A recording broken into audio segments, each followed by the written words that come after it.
काही पुस्तकं ना फक्त कथा सांगत नाहीत, तर अक्षरशः नियम बदलून टाकतात. भारतीय साहित्यात अशीच एक कादंबरी आली, म्हणजे जणू काही भूकंपच. आज आपण त्याच मराठी कादंबरीबद्दल बोलणार आहोत, कोसला. विचार करा, फक्त 25 वर्षांचा एक तरुण, त्याची पहिलीच कादंबरी, आणि ती अख्खी साहित्यिक परंपराच कायमची बदलून टाकते. हे कसं शक्य आहे? म्हणजे हे पुस्तक एका पिढीच्या अस्वस्थतेचा आवाज होतं, ज्याने मराठी साहित्याला एक नवी, वेगळी दिशा दिली. पण हे सगळं घडलं कसं? हे समजून घेण्यासाठी ना आपल्याला थोडं मागे जावं लागेल. म्हणजे 1963च्या आधी मराठी साहित्य कसं होतं? तेव्हा मुख्य उद्देश होता लोकांना शिकवणं, त्यांचं मनोरंजन करणं आणि आदर्श हिरोंच्या कथा सांगणं. सगळं कसं ठरलेलं, औपचारिक. आणि मग पिक्चरमध्ये येते कोसला आणि सगळं चित्रच पालटतं एकदम. कोसलाने पहिल्यांदाच एलियनेशन म्हणजे काय ते मांडलं.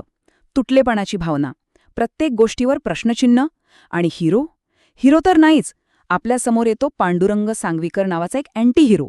आणि लिखाणाची पद्धत ती तर पार बदलून टाकली, एकदम एखाद्या डायरीसारखी. आणि हे सगळं कोणी केलं माहितीये?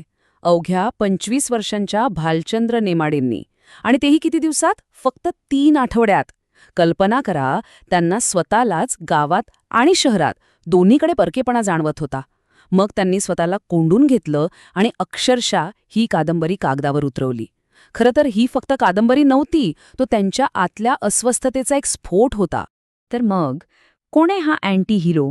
हा पांडुरंग सांगवीकर, ज्याने वाचकांना इतकं वेड लावलं? चला ओळख करून घेऊया.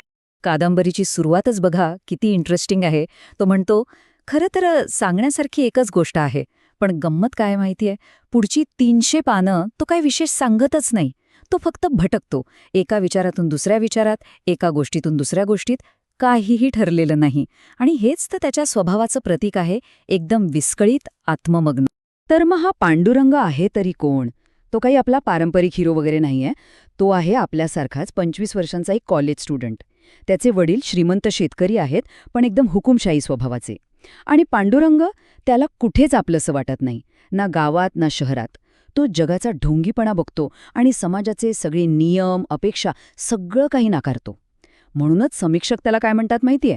एक उत्साही अँटी हिरो. म्हणजे जो हरतो पण अगदी उत्साहाने.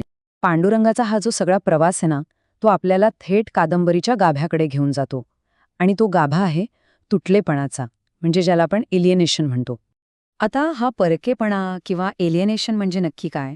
सोप्या भाषेत सांगायचं झालं तर, कल्पना करा की एखाद्याला स्वतःच्याच आयुष्यात, स्वतःच्या घरात, आपल्याच लोकांमध्ये परकं वाटायला लागतं, अनोळखी वाटायला लागतं. आतला स्व आणि बाहेरचं जग यांच्यात जेव्हा संघर्ष होतो ना, तेव्हा ही भावना येते. आणि कोसलामध्ये पांडुरंगाला सतत, अगदी सतत हीच भावना सतावत असते. त्याच्या या एकाकीपणाचा प्रवास कसा होतो ते पाहूया. सगळी सुरुवात होते घरातून, वडिलांशी सततचा संघर्ष. मग तो शिक्षणासाठी पुण्यात येतो, पण तिथलं वातावरण त्याला एकदम पोकळ वाटतं. भ्रमनिरास होतो. तिथे त्याला लोकांचे, म्हणजे त्याचे काका, प्रोफेसर्स, मित्र यांचे दुटप्पी चेहरे दिसतात. आणि मग शेवटी तो शहरातून परत गावात येतो, पण तिथेही त्याला तितकंच परक वाटतं. म्हणजे थोडक्यात काय, तर तो कुठेच फिट बसत नाही. आणि हे सगळं ना कादंबरीच्या नावातच दडलंय. कोसला म्हणजे काय? तर कोश. अगदी बरोबर, कोश.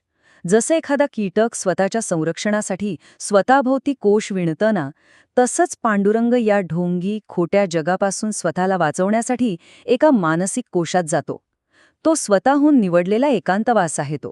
तर कोसलाने फक्त विषयच नवीन आणला नाही, तर लिखाणाची पद्धत, त्याची शैली, ती सुद्धा पूर्णपणे बदलून टाकली. चला तर मग पाहूया, ही क्रांती नेमकी होती तरी कशी? हे बघा, कोसल्याला मराठी साहित्यातली पहिली अस्तित्ववादी म्हणजे एक्झिस्टेन्शियलिस्ट कादंबरी म्हणतात. आता अस्तित्ववाद म्हणजे काय? एकदम सोप्या भाषेत सांगतो. जगण्याचा अर्थ काय आहे, माझं अस्तित्व काय आहे, हे जे मोठे मूलभूत प्रश्न आहेत ना, त्यांचा शोध घेणं. आणि कोसल्याने हे प्रश्न मराठी साहित्यात पहिल्यांदाच इतक्या थेटपणे, इतक्या जोरकसपणे मांडले. आणि तिची लिहिण्याची शैली ती तर अक्षरशः क्रांतिकारक होती. हे पुस्तक म्हणजे काय आहे, तर थोडं आत्मचरित्र, थोडी डायरी आणि थोडी लोककथा, या सगळ्याचं मिश्रण. कथा काही सरळ रेषेत जातच नाही.